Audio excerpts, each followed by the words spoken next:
আসসালামু আলাইকুম। সবাই কেমন আছেন? আশা করি সবাই ভালো আছেন। আজ আপনাদের জন্য নিয়ে এসেছি গল্পের দ্বিতীয় পর্ব। আশা করি গল্পটি আপনাদের ভালো লাগবে। তাহলে চলুন শুরু করা যাক। তবে বাবা যেন উঠে না যায়, তাই তাড়াতাড়ি করে জানালার পাশে এসে দাঁড়িয়ে মাকে ডাকতে যাব। তখনই হঠাৎ শুনলাম মা ফিসফিস করে ফোনে বলছে, শোন, খুব সাবধান, পুলিশের কাছে বুঝে শুনে কথা বলবি। আমরা সকাল হলেই রওনা দেব। তোর বাবার সংবাদ শুনে সে যে পাথর হয়েছে, নড়ার নামও নেই। এই মেয়ে সারা জীবন আমাকে জ্বালিয়ে মেরেছে। তোর বাবার খালি তাকে নিয়েই চিন্তা। যত সব ফাজলামো। এত ভালো প্রস্তাব, তোকে বিয়ে দেওয়ার কি শখটাই না ছিল আমার। কিন্তু হলো কার? ওই মেয়ের। বড় ঘরে বিয়ে হবে, তাই সব টাকা খরচ করে বিয়ে দিল। তোদের দিকে খেয়াল আছে তার? সে মেয়ের সাথে রেগে আছে, কারণ মেয়ে কেন পড়াশোনা করলো না। সেই মেয়েকে নিয়ে যত মাথা ব্যথা তার। কেন মেয়ে পড়লো না? কেন মেয়ে খালি রান্নাবান্না করে? মেয়ের পছন্দের খাবার খেলেও গলা দিয়ে ভাত নামে না বুড়োর। সারা জীবন পরের সংসারটাই যেন করে গেছি। আমার মেয়েকে আমি সেই কষ্ট পেতে দেব না। ওই জায়গা তোরই মা, ওটা তোরই সংসার। আচ্ছা শোন, রাখি। তোর বাবা কি করছে দেখে আসি। আমি কথাগুলো শুনে বাকশক্তিহীন হয়ে দাঁড়িয়ে রইলাম। মা এগুলো কি বলল? ওনার ভালোবাসা আর স্নেহ, তাহলে এগুলো লোক দেখানো ছিল? তার মানে উনি আমাকে কোনোদিন নিজের মেয়ে হিসেবে মেনেই নেয়নি? অনেক দেরিতে ওদের আসল রূপ প্রকাশ পেল আমার কাছে। তার মানে এখন তো আমাকে খোঁজা শুরু হয়ে গেছে। আমি এবার দৌড়ে গেলাম বাবার ঘরে। আরে কি আশ্চর্য, দরজা তো আটকানো, তবে আমি ঢুকলাম কি করে? আমার শরীর এত হালকাই বা লাগছে কেন? আমি এগিয়ে গেলাম বাবার কাছে। দেখি বাবা ডুকরে কেঁদে বলছে, মারে, আমি একজন ব্যর্থ বাবা। তোর অভিমানের দেয়াল ভেঙে আমি তোর কাছে যেতে পারিনি, শুধু দূরে সরিয়েছি রে মা। মারে, তুই মরে গিয়ে আমার বেঁচে থাকা অসম্ভব করে দিলি। আমি কি করে বাঁচবো বল? না, আর শোনা সম্ভব না। তার মানে আমি মারা গেছি, তাই কেউ আমাকে দেখতে পাচ্ছে না। আমি বাতাসে ভেসে বেরিয়ে এলাম। দেখি ছোট ভাইটা ফুপিয়ে ফুপিয়ে কাঁদছে। আমি কিছু বললাম না। কে শুনবে আমার কথা? তারপর প্রায় বাতাসে ভেসে আমি চলে এলাম আমার বাড়ি। না, আমার বাড়ি না, রাফির বাড়ি। ফ্ল্যাটের সামনে ভিড়। ইউনিফর্ম পরিহিত পুলিশ অফিসারদের দেখা যাচ্ছে। আমি দেখলাম সাদা কাপড়ে আমাকে জড়িয়ে রেখেছে। মেঝেতে জমাট বাঁধা ছোপ ছোপ রক্ত। আমার মাথা ঘুরিয়ে গেল। মনে হলো শরীরটা শরীর না, আমার আত্মাটা মিলিয়ে যাচ্ছে বাতাসের সাথে। হঠাৎ তীব্র ঝাঁকুনিতে চোখ খুলি আমি। এতক্ষণ কি ঘটেছে বুঝে নিতে সময় লাগলো আমার। পাশে রাফি বসে আছে। চিন্তিত গলায় সে জিজ্ঞেস করল, এই কি হয়েছে পারো পাখি? ঘুমের ভেতর কান্না করছো কেন? এসো, বুকে এসো আমার। এই বলে সে আমাকে জড়িয়ে ধরে। আমি ওর বুকে মাথা রেখে বললাম, কোথায় আমি? আমার কথা শুনে রাফি অবাক গলায় বলে, সে কি, আমাদের বাসায়, আমাদের বিছানায়? কি ব্যাপার, খুব খারাপ স্বপ্ন দেখেছো বুঝি? আমি হাই তুলে বললাম, কয়টা বাজে? আজ কি বার? রাফি এবার নিশ্চিন্ত গলায় উত্তর দিল, আমার বউয়ের তাহলে ধ্যান ভেঙেছে। আজ বৃহস্পতিবার, তুমি উঠতে দেরি করছিলে, তাই রাইসা নাস্তা বানিয়েছে। আর আমিও তোমাকে ডাকিনি। আজ বৃহস্পতিবার শুনে আমি চমকে উঠলাম। সত্যিই কি ভোরের স্বপ্ন সত্যি হয়? স্বপ্নের মাঝেও দিনটা বৃহস্পতিবার ছিল, আর এখন বাস্তবেও দিনটা বৃহস্পতিবার। মিলে গেল যে। এবার আমি আবার বললাম, আচ্ছা রাফি, রাইসাকে কোচিং থেকে তুমি কি প্রায় আনতে যাও? এই প্রথম রাফির চোখে আমি স্পষ্ট ভয়ের ছাপ দেখলাম। রাফি থতমত গলায় বলে, কই না তো, তবে আজ আমাকে বলল নিতে যেতে। কোচিংয়ের পর কোন বান্ধবীর বাড়ি যাবে বলল। কেন বলো তো, কোনো কাজ আছে? রাফির মুখের কথা শুনে আমি যেন আসমান থেকে পড়লাম। স্বপ্নেও তো ঠিক এমন কিছু হয়েছিল। রাইসা কোচিং শেষে বান্ধবীর সাথে আড্ডা মারতে যাবে, তাই দেরি হবে বলে রাফি তাকে আনতে যাবে। কি হলো এটা? দুটো পয়েন্ট তো মিলে গেল। এবার আমি আবার হাই তুলে বললাম, আচ্ছা শোনো না, আমাকে 6 মাস আগে যে ইঞ্জেকশনটা দিয়ে আনলে, তা কিসের যেন ছিল? আর প্রতিদিন কিসের এত মেডিসিন খেতে হয় আমার? আচমকা আমার এমন কথা শুনে রাফির কপালে ভাঁজ পড়ল। আসলে সে ঠিক বুঝতে পারছে না। এতগুলো বছর ধরে ওষুধ খাইয়ে আসছে, 6 মাস অন্তর অন্তর একটা করে ইঞ্জেকশন দিয়ে আসছে। কোনোদিন এভাবে প্রশ্ন করিনি। তাহলে আজ হঠাৎ কি হলো? আমার প্রশ্নগুলো ওর মনে ভয় ধরিয়ে দিচ্ছে। রাফি নিজেকে স্বাভাবিক করে বলে, সে তো তুমি জানোই, তুমি দুর্বল বলে ডাক্তার বলেছে 6 মাস অন্তর অন্তর একটা করে ডোজ দিতে, আর ওষুধগুলো নিয়মিত খেতে। কি হয়েছে তোমার পাখি? শরীর খারাপ লাগছে? আমি বললাম, না, এমন মনে হচ্ছে এই প্রথম শরীর খুব ভালো লাগছে। মনো, আজ তো তোমার মিটিং আছে, তাড়াতাড়ি বাসায় ফিরবে। আমি রাইসাকে বলে দেব একাই যেন আসে। আজ আমার কথা শুনে রাফি খুব দুশ্চিন্তায় পড়ে গেল। আজ হঠাৎ আমার এমন কথাগুলো ওকে ভাবতে বাধ্য করছে। রাফি দ্রুত গলায় বলে, কেন, কোনো কাজ আছে? আমি বললাম, বাড়িটা ছাড়তে হবে, তাই সন্ধ্যার পরে বাসা খুঁজতে বের হব। তোমাকে আগেই বলেছি, বাড়িওয়ালার ভাগ্নের নজরটা ভালো না। হেসে উড়িয়ে দিয়েছ। আমি অল্প শিক্ষিত সরল হলেও বোকা না রাফি। ছেলেদের নজর আমি ভালো করে চিনি। এই বলে নিজেকে ছাড়িয়ে এগিয়ে গেলাম, হতভ্রম মুখের রাফিকে পেছনে রেখে। তারপর হঠাৎ ফিরে বললাম, আর এই পাখি পাখি করে ডাকবে না তো আমাকে, জঘন্য লাগে। আজ আমার ব্যবহারে রাফি যতটা না কষ্ট পেয়েছে, তার চেয়ে বেশি কষ্ট পেয়েছে আমাকে পাখি ডাকতে মানা করায়। কারণ বিয়ের প্রথম দিন থেকে আমার নাম ধরে নয়, আমাকে পাখি বলে ডাকে। আজ হঠাৎ ওকে পাখি ডাকতে না করাতে চিন্তায় পড়ে গেল বেশি। রাফি বসে মনে মনে ভাবে, কি এমন স্বপ্ন দেখলে পাখি আজ তুমি, যার জন্য তোমার মধ্যে এতটা পরিবর্তন এসেছে? আর আমি কি এমন অন্যায় করেছি যার জন্য এভাবে মুখের উপর না করে গেলে পাখি ডাকতে? রাফি চিন্তা থেকে বেরিয়ে রেডি হয়ে নিল অফিসে যাওয়ার জন্য। তারপর সবাই একসাথে নাস্তা খেতে বসলাম। আমি রাইসার প্লেটে রুটি দিয়ে হঠাৎ বললাম, তুই হোস্টেলে উঠে যা রাইসা, আমরা বাসা বদলাবো, এখান থেকে অনেকটা দূরে। তখন বাসা থেকে কলেজে যাওয়া আসা অনেক সমস্যা হবে তোর, তাই বলছি হোস্টেলে উঠে যা। আর সম্ভব হলে কালে উঠবি, আমি না হয় উঠিয়ে দিয়ে আসবো। আর মাকে বলবি খরচ বেড়ে গেছে, ওষুধের টাকা দেয়া আর সম্ভব হচ্ছে না। আচমকা আমার এমন কথা শুনে দেখলাম রাইসা চোখ বড় বড় করে রুটি মুখে নিয়ে বসে আমার দিকে তাকিয়ে আছে। সে যেন বিশ্বাসই করতে পারছে না আমি তাকে হোস্টেলে থাকতে বলছি। রাফি আমার কথায় কিছুটা আশ্চর্য হয়ে আমার দিকে কিছুক্ষণ তাকিয়েছিল, কিন্তু কিছু বলল না আমাকে। আমার সোনার সংসার, যেটাকে আমি 5 বছর ধরে তিলে তিলে গড়ে তুলেছি, জ্ঞান থাকা অবস্থায় ছাড়কার হতে দেব না। এবার চোখ কান খোলা রেখে সবকিছু দেখতে হবে, কারোর উপর আর অন্ধবিশ্বাস করব না। আমি বললাম, তাড়াতাড়ি খেয়ে নে, ক্লাসে দেরি হয়ে যাবে। নাস্তার টেবিলে আর কোনো কথা হলো না। রাইসা খেয়ে কলেজে চলে গেল আর রাফি অফিসে চলে গেল। এদিকে আমি ঘরে গিয়ে বাবাকে এতগুলো বছর পর ফোন দিয়ে বললাম, কেমন আছো বাবা? ফোনের ওপাশে বাবা নিশ্চুপ রইলেন। কিছুক্ষণ বাদে ভারী গলায় বলে, অভিমান ভেঙেছে মা? আমি চোখের পানি মুছে বললাম, হ্যাঁ বাবা, এতদিন 2 চোখ দিয়ে দেখতাম শুধু, আজ থেকে যে মনের চোখ দিয়ে দেখছি। বাবা, আমার অনার্সের ভর্তির ব্যবস্থা করো তো জলদি। আমার কথা শুনে বাবা প্রাণ খুলে হাসলেন। কতকাল আমি এই হাসি শুনিনি। বাবা বলে, তা জামাই বাবাজিকে বলেছিস? আমি বললাম, না, ও তো অফিসে চলে গেছে, রাতে আসলে বলবো। আর একটা কথা বাবা, রাইসাকে হোস্টেলে রাখার ব্যবস্থা করেছি। বাবা বলে, এটা একদম ভালো কাজ করেছিস, এবার একটু নিশ্চিন্তে থাকা যাবে। আমি বললাম, মা কেমন আছে? বাবা বলে, ভালো আছে। এভাবে আরো বেশ কিছুক্ষণ কথা বললাম বাবার সাথে, তারপর ফোন রেখে দিলাম। আজ মন অনেক হালকা লাগছে। বাবার সাথে কথা বলে মনটা শান্ত হয়ে গেল। স্বপ্নের সাথে 2টা ক্লু মিলে গেছে, আর বাকিগুলো মেলে কিনা সেটা আমাকে দেখতে হবে। আজ ওর মিটিং চলাকালীন আমি অফিসে যাব। সত্যিই কি সে মিটিং করছে, নাকি মিটিংয়ের নাম দিয়ে নিতুর সাথে লটর পটর করছে? কিন্তু তার আগে যে বাড়িওয়ালার ভাগ্নে আসবে, কথাটা মনে হতেই শরীরের লোম খাড়া হয়ে গেল। স্বপ্নের মাঝে কি নির্যাতনটাই না করেছিল সে আমাকে, সেটা যদি বাস্তব হয় তাহলে কি হবে? আমি কি একা ওই শয়তানটার সাথে পেরে উঠব?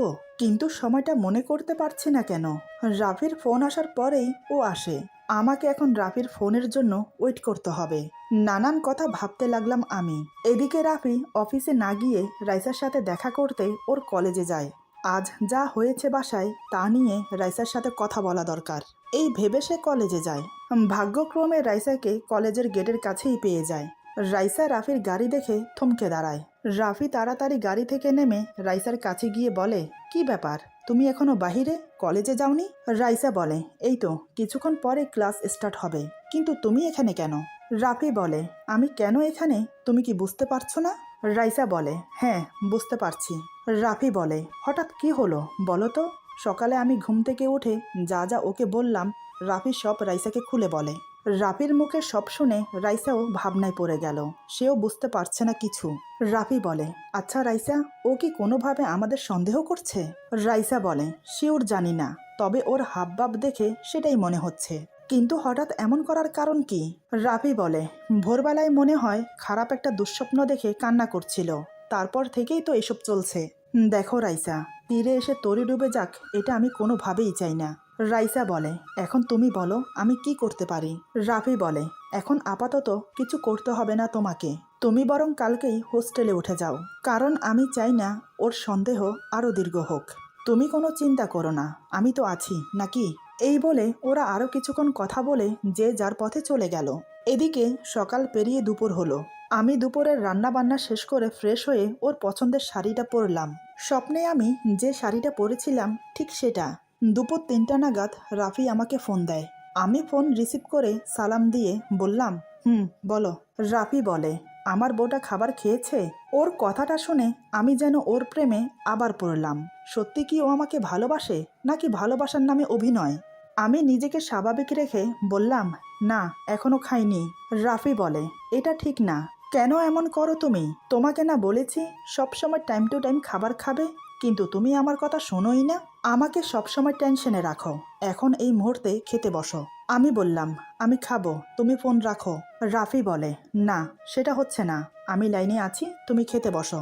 আমি আর কথা না বাড়িয়ে খেতে বসলাম। তবে একটা জিনিস খেয়াল করলাম, আজ আমাকে সে পাখি ডাকেনি। সে যাই হোক, খাবার খেতে খেতে ওর সাথে আরও একটু কথা বললাম। তারপর ও ফোন রেখে দিল।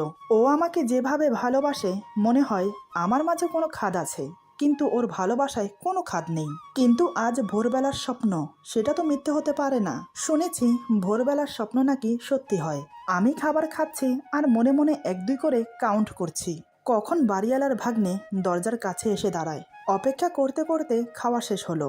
বেসিন থেকে হাত ধুয়ে প্লেট ধুয়ে রেখে এসে সোফায় বসলাম। সোফায় বসে মেন দরজার দিকে তাকিয়ে রইলাম। এদিকে বুকটা দুরু দুরু কাঁপছে। অনেকক্ষণ অপেক্ষা করার পর যখন দেখলাম আসছে না, তখন মনে মনে একটু নিশ্চিত হয়ে রুমে যেতে নিলেই তখনই দরজায় কড়া নাড়ার আওয়াজ হলো। আমি বিদ্যুৎ চমকানোর মতো চমকে উঠলাম। আমার হাত পা শীতল হয়ে আসছে, এমন মনে হচ্ছে হৃৎপিণ্ড গলার কাছে এসে আটকে আছে। এই সময় দরজায় কে এলো? এদিকে আবারও দরজায় কড়া নাড়ছে। যতবার কড়া নড়ছে ততবার আমি চমকে চমকে উঠছি। তারপরও আমি দরজা খুলছি না। বেশ কিছুক্ষণ পর কড়া নাড়া বন্ধ হলো। এবার আমি যেন হাঁপ ছেড়ে বাঁচলাম। বুকে থুতু দিয়ে রুমে গেলাম রেডি হতে, কারণ এখন আমাকে রাফির অফিসে যেতে হবে।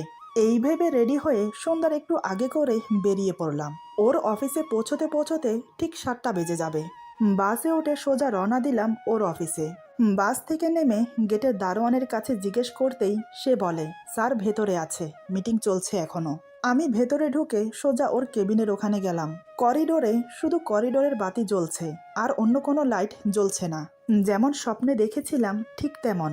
কিন্তু দারোয়ান তো বলল মিটিং চলছে, তাহলে এভাবে লাইট বন্ধ করে অন্ধকার করে রেখেছে কেন?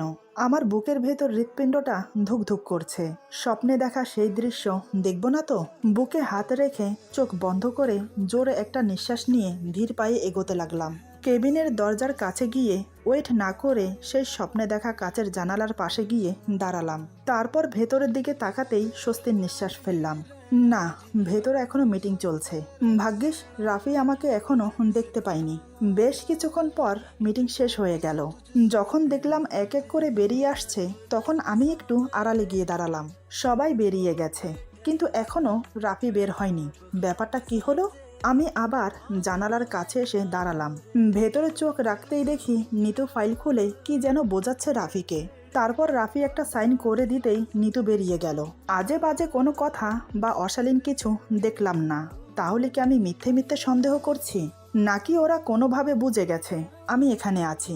এভাবে এখানে দাঁড়িয়ে থাকা ঠিক হবে না। ও হয়তো অন্য কিছু সন্দেহ করতে পারে। তার চেয়ে বরং ভেতরে প্রবেশ করি। আমি আর দেরি না করে কেবিনের দরজা খুলে ভেতরে প্রবেশ করলাম। রাফি তখন ফাইল গুছিয়ে টেবিলে সাজিয়ে রাখছে। হঠাৎ আমাকে দেখে ভূত দেখার মতো চমকে উঠল, আবার অবাক চোখে তাকিয়ে আছে। রাফি যেন কোনোভাবেই বিশ্বাস করতে পারছে না আমি ওর অফিসে এসেছি। রাফি তাড়াতাড়ি ফাইলগুলো রেখে ছুটে এসে আমাকে জড়িয়ে ধরে বলে, এই তুমি ঠিক আছো তো? আমি ওকে হালকা জড়িয়ে ধরে বললাম, ঠিক আছি। রাফি বলে, তুমি হঠাৎ আমাকে না জানিয়ে অফিসে এলে যে, কিছু কি হয়েছে? আমি কেন এসেছি সেটা আড়াল করে বললাম, না কিছু হয়নি। আমি ভাবলাম তোমাকে একটু সারপ্রাইজ দেব, তাই তোমাকে না বলে চলে এসেছি। তোমাকে কেমন সারপ্রাইজ দিলাম বলো? রাফি আমার কপালে একটা চুমো দিয়ে বলে, অনেক বড় সারপ্রাইজ দিয়েছো তুমি আমাকে। আজ তুমি আমার পছন্দের শাড়ি পরেছো। কি বলবো তোমাকে, যা দারুণ লাগছে তোমাকে, ইচ্ছে করছে এখানেই তোমাকে আদর করা শুরু করে দেই। আমি ওর পেটে মোচড় দিয়ে বললাম, ইস শক্ত তো। রাফি বলে, উফ কি করছো, লাগছে তো। তবে এখন চলো বাসায়, বাসায় গিয়ে আগে আমাকে ঠান্ডা করো। তোমার এই সাজসজ্জা সৌন্দর্য যে আমার শরীরে জ্বালা ধরিয়ে দিয়েছে। কত দিন পর সেজেছো তুমি। এই বলে আমাকে আর কথা বলার সুযোগ না দিয়ে রাফি আমাকে পাজা কোলে তুলে নিয়ে সবার সামনে দিয়ে আমাকে নিয়ে বেরিয়ে এসে গাড়ির সিটে বসিয়ে দিল। সবাই তো অবাক হয়ে তাকিয়ে আছে। সবাই এটা ভেবে পাচ্ছে না আমি আচমকা অফিসে কোথা থেকে উধাও হলাম, কারণ দারোয়ান ছাড়া আমাকে কেউ দেখেনি। আর তার চেয়ে বেশি অবাক হলো আমার প্রতি রাফির ভালোবাসা দেখে। 5 বছর সংসারে রাফি এখনো সেই প্রথম দিনের মতো আমাকে ভালোবাসে। সত্যিই কি ভালোবাসে, নাকি এই ভালোবাসার আড়ালে লুকিয়ে আছে অন্য কিছু? এখন আমাকে সেটাই বের করতে হবে। ওর ছোঁয়া, ওর ভালোবাসা আগে যেমন আকৃষ্ট করতো আমাকে, কেন জানি না ওই স্বপ্নটা দেখার পর থেকে আমার কাছে ওর ভালোবাসাটা একটা বোঝা মনে হতে শুরু করেছে। মনে হয় আমি এই ভালোবাসার নিচে দাবা পড়ে দম বন্ধ হয়ে মরে যাব। তারপরও আমি স্বাভাবিক থাকার চেষ্টা করে যাচ্ছি। গাড়ির সিটে বসে আমি বললাম, এটা কি হলো? রাফি আমার সিট বেল্ট লাগাতে লাগাতে বলে, কোনটা? আমি বললাম, এই যে সবার সামনে তুমি আমাকে কোলে করে নিয়ে আসলে, কি ভাববে সবাই বলো তো? রাফি বলে, কে কি ভাবছে সেটা দেখার বিষয় না, বিষয় হলো আচমকা তোমাকে ওরা অফিসে দেখে ভূত দেখার মতো ভয় পেয়েছে। অফিসে ঢুকতে তোমাকে কেউ দেখেনি, কিন্তু তোমাকে নিয়ে বেরিয়ে আসতে সবাই দেখেছে। কি বলবো তোমাকে, ওদের মুখ দেখার মতো ছিল। এটা শুনে আমি হেসে ফেললাম। রাফি কথা শেষ করেই আমার কপালে একটা চুমু দিল। আমি বললাম, এই কি হচ্ছে এসব, কেউ দেখে ফেলবে তো? রাফি বলে, কেউ দেখে ফেললেও কিছু যায় আসে না আমার। এই বলে নিজের সিটে বসে গাড়ি স্টার্ট করে দিল। তারপর বেশ কিছুক্ষণ পর বাসায় পৌঁছে গেলাম, কিন্তু এখনও রাইসা বাসায় আসেনি। তার আজ আসতে দেরি হবে। এদিকে রাফি গাড়ি থেকে নেমে আমাকে আবার কোলে তুলে নিল। ভাগ্যিস গেটের দারোয়ান ছাড়া আর কেউ ছিল না সেখানে, তা না হলে তো নানান কথা শুনতে হতো। কারণ এই সোসাইটিতে এমন এমন কিছু লোক আছে যারা অন্যের ভালো দেখতে পারে না। যাই হোক, রাফি আমাকে কোলে নিয়ে কিভাবে যে দরজা খুলল আমি নিজেও জানি না। পুরুষ মানুষের শক্তি মেয়েদের থেকেও 3 গুণ বেশি থাকে। দরজা খুলে ভেতরে প্রবেশ করে আবার দরজা লাগিয়ে সোজা আমাকে নিয়ে বেডরুমে চলে গেল। এটা দেখে আমি তো তাজ্জব বনে গেছি, কারণ ও আমাকে গাড়ি থেকে কোলে করে নিয়ে 3 তালা অবধি সিঁড়ি দিয়ে পায়ে হেঁটে এসে আবার বেডরুম পর্যন্ত নিয়ে এসেছে। কি অবাক কাণ্ড বলুন তো। আমাকে খাটে বসিয়ে দিয়ে রাফি ঘামে ভেজা শার্টের বোতাম খুলতে লাগলো। ওর নেশাগ্রস্ত চোখ দুটো আমার দিকেই নিবদ্ধ। ঠোঁটের কোণে হালকা হাসি লেগেই আছে। শার্ট খুলে ছুঁড়ে ফেলে খাটের উপর হামাগুড়ি দিয়ে আমার দিকে এগোতে লাগলো। কেমন যেন লজ্জা লজ্জা লাগছে আমার। এই 5 বছরের সংসারে আমি আর রাফি অগন্তি বার মিলিত হয়েছি, কিন্তু আজ কেমন যেন অন্যরকম একটা অনুভূতি হচ্ছে। এমন মনে হচ্ছে এই প্রথম আমি ওর সাথে মিলিত হচ্ছি। তাহলে কি ওই স্বপ্নটার জন্য এমন মনে হচ্ছে? এরই মধ্যে রাফি আমার কাছে চলে এসেছে। সে এবার অর্ধ শুকিয়ে যাওয়া ঘাম মিশ্রিত শরীরের সাথে আমাকে জড়িয়ে নেয়। ওর শরীর থেকে হালকা পারফিউম আর ঘাম মিশ্রিত একটা ঘ্রাণ নাকে এসে লাগছে। ঘ্রাণটা খুবই মোহনীয়। দূরে সরিয়ে দেওয়ার বদলে আরো কাছে আসতে আকৃষ্ট করে। আমি এবার চোখ বন্ধ করে ওকে 2 হাতে জড়িয়ে ধরলাম। ওর বুকে মাথা রাখার সাথে সাথে এমন মনে হচ্ছে আমি কোনো সুখের স্বর্গে আছি। ভুলে গেলাম বাস্তবতা। রাফি আমাকে জড়িয়ে ধরে বিছানায় ধীরে ধীরে শুয়ে পড়ল। ওর এক হাতের উপর আমি মাথা রেখে শুয়ে আছি। রাফি মাথা তুলে আধশোয়া অবস্থায় সে আমার চোখে চোখ রাখে। আমার চোখে চোখ রেখে ধীরে ধীরে আমার বুক থেকে শাড়ির আঁচল সরিয়ে দিল। আর আমি লজ্জায় মুখ অন্যদিকে ফিরিয়ে চোখ বন্ধ করে নিলাম। আমার কাণ্ড দেখে রাফি হেসে বলে, এ কি কাণ্ড? আমার বউটা তো দেখছি সেই বিয়ের প্রথম দিনের মতো লজ্জা পাচ্ছে। তোমার এই লজ্জা যে আমাকে আরো পাগল করে দেয়। কথা বলতে বলতে ততক্ষণে সে আমার ব্লাউজের বোতামও খুলে ফেলেছে। এবার আমার ফর্সা উন্মুক্ত বুক ওর চোখে পড়ল। সে আর একটা কথাও না বলে মুখ ডুবিয়ে দিল আমার বুকে। আমি শিহরিত হয়ে ওর চুল খামচে ধরলাম। ধীরে ধীরে সে আমার গলা বেয়ে আমার ঠোঁটে কিস করলো। আলতো করে কিস করে আমার চোখে চোখ রেখে আবার আমার ঠোঁটে ঠোঁট ডুবিয়ে দিল। প্রত্যেকটা ছোঁয়া আমার শরীরে অনুভূতি বাড়িয়ে দিল। ধীরে ধীরে আমরা দুজন মিলিত হলাম। বেশ কিছুক্ষণ সময় এভাবে কেটে গেল। হঠাৎ এমন একটা ঘটনা ঘটল